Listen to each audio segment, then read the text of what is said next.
அங்க இன்செர்ட் பண்ணிட்டோம்னா இது ஹார்மோனை ரிலீஸ் பண்ணி குழந்தை உருவாகுறது வந்து தடுக்கும். அதுக்கப்புறம் காப்பர் கெமிக்கல் எல்லாருக்குமே தெரியும். காப்பர் நிறைய பேர் காப்பர் யூஸ் பண்ணிட்டு இருக்காங்க, நிறைய பேர் யூஸ் பண்றாங்க. கிராமப்புறத்துலயும் சரி நகரப்புறத்துலயும் சரி காப்பர் கண்டினியூவா யூஸ் பண்ணிட்டு தான் இருக்காங்க.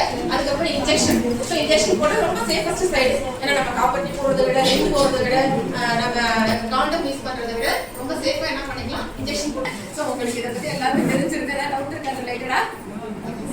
இன்னொரு ஒரு பெரிய நம்ம லேடிஸை பொறுத்த வரைக்கும் இன்னொரு ஒரு பெரிய விஷயம் என்னன்னு சொல்லி பார்த்தோம்னா இந்த பீரியட்ஸ். ஸோ இதை வெளில சொல்றதுக்கே நம்ம வந்து வெக்கப்படுறோம். அந்த மாதிரி சூழ்நிலையோட நம்ம இருந்துட்டு இருக்கோம். ஸோ வெக்கப்படுறதுனால இவ்வளோ ஜென்ஸ் இருக்காங்க, இதை பத்தி பேசலாமா அப்படின்லாம் இல்லை. ஸோ இவங்க எல்லாருமே நம்ம ஒரு பிரதர்ஸ் மாதிரி கொடுப்பாங்க. அது எதுவும் அதை காணக்கூடாத பொருளாக எனக்கு தெரியல. இன்னமும் அந்த பழக்கம் வந்து நம்ம ஊர்ல இருந்துட்டு தான் இருக்கு. மாதவிடாய் வந்து பார்த்தோம்னா ஒரு பொண்ணு பெரிய பொண்ணு ஆனதுல இருந்து எப்போ முன்னாடி உள்ள பீரியட் வந்து ரொம்ப கஷ்டமா இருக்கும். நமக்கு மூட் ஸ்விங்ஸ் அதிகமா இருக்கும், ரொம்ப நடக்க முடியாது, பேக் பெயின் இருக்கும், இடுப்பு வலிக்கு இருக்கும். யாரு கேட்டாலும் நம்ம திட்டுவோம், எதுக்கு கோவப்படுறோம், எதுக்கு திட்டுவோம்னே தெரியாது. ஸோ வெயிட் கெயின், அன்னெசரியான வெயிட் கெயின் இருக்கும். அந்த மாதிரி நிறைய ப்ராப்ளம் வந்து ஃபேஸ் பண்றாங்க. அதே மாதிரி இந்த மாதவிடாய் பீரியட்லயே உமன்ஸ் வந்து